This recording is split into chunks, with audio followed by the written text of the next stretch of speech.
Hello friends, स्वागत है आपका मधु स्टोरी डायरी में। तो चलिए शुरू करते हैं आज की स्टोरी। फ्रेंड्स, अगर आपने मेरा चैनल सब्सक्राइब नहीं किया तो प्लीज़ सब्सक्राइब कर दीजिए। उम्मीद है आप ज़रूर करेंगे। तो चलिए शुरू करते हैं आज की स्टोरी।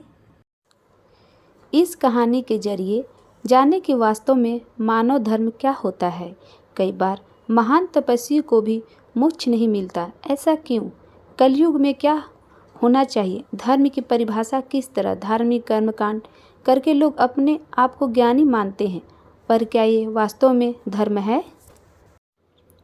वास्तव में इंसान को यह पता ही नहीं होता कि धर्म क्या है, और वो दिन रात धार्मिक कर्मकांड में लगा रहता है।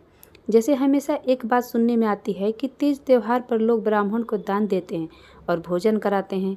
भले ब्राह्मण संपन्न हो, खुद 4 पहिए की वाहन में घूमता हो, लेकिन बड़े शान से उसे दान दिया जाता है और वो स्वीकार भी करता है।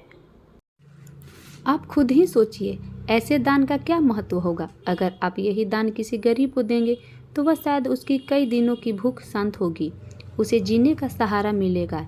कई घंटे तक पूजा करना या भजन करना गलत नहीं है, लेकिन अगर यही वक्त किसी अनपढ़ को पढ़ाने अथवा किसी रोगी को सेवा में लगाएं तो किसी का भला जरूर होगा, और ईश्वर की नज़रों में यह उसकी सच्ची उपासना ही होगी।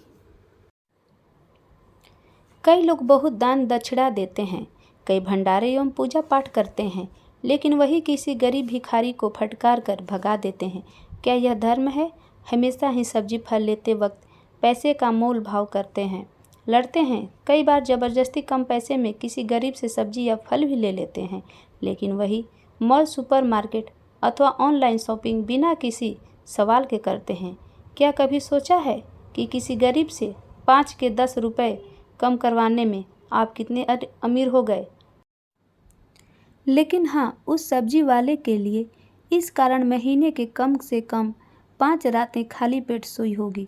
वास्तव में धर्म क्या है? इसी का ज्ञान इसके जरिए हम आपको अपने आप को समझाना चाहते हैं।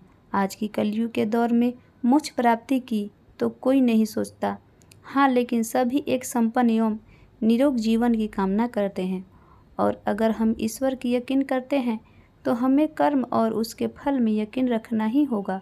हमारे कर्म ही हमें अच्छा या बुरा फल दे सकते हैं। तो फ्रेंड्स, आइए सुनते हैं इसी के संदर्भ में एक प्यारी सी छोटी सी स्टोरी। उम्मीद है आपको बहुत पसंद आएगी।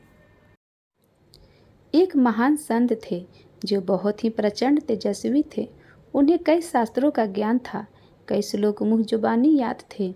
उनकी बुद्धिमानी के चर्चे मीलों तक थे। संत दिन रात प्रत्येक पल भगवान की भक्ति में लगे रहते थे, कठिन से कठिन तपस्या करते थे, लेकिन उन्हें सेवा में रुचि नहीं थी। उन्हें लगता था सेवा से ज्ञान नहीं मिलता, केवल ईश्वर के ध्यान से ही जीवन तरता है।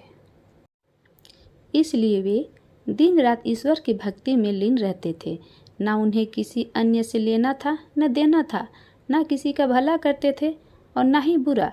ऐसे व्यक्ति से समाज को कोई खतरा नहीं होता। उन्हें लोग अच्छा ही मानते हैं, इसी कारण इनकी प्रसिद्धि सभी जगह थी। एक दिन संत अपनी साधना के लिए वट वृक्ष के नीचे बैठे। अचानक ही वहीं बैठे बैठे इनके प्राण निकल गए।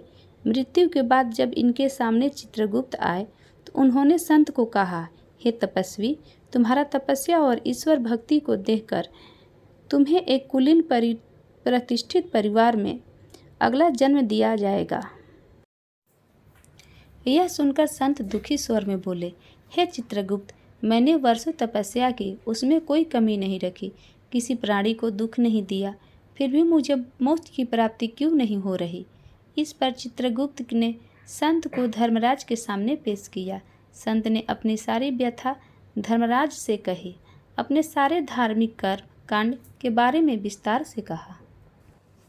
यह सब सुनकर धर्मराज मुस्कुराए और उन्होंने कहा, हे वत्स, वास्तव में तुम मानव धर्म को जान ही नहीं पाए। मुझे पता है तुमने कठिन से कठिन तप किया, किसी को कष्ट नहीं दिया, लेकिन तुमने परोपकार भी नहीं किया। अपने अर्जित ज्ञान से किसी अज्ञानी की मदद नहीं की, किसी रोगी का उपचार नहीं किया, किसी भटके राही को सही मार्ग नहीं दिखाया।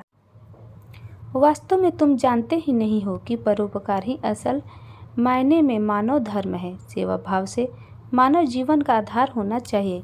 इस तरह संत को अपनी भूल का ज्ञान हुआ और उन्होंने अपने अगले जन्म में तप के साथ सेवा भाव को भी जीवन का लक्ष्य बनाया। फिर उन्हें वर्षों बाद मोक्ष की प्राप्ति हुई।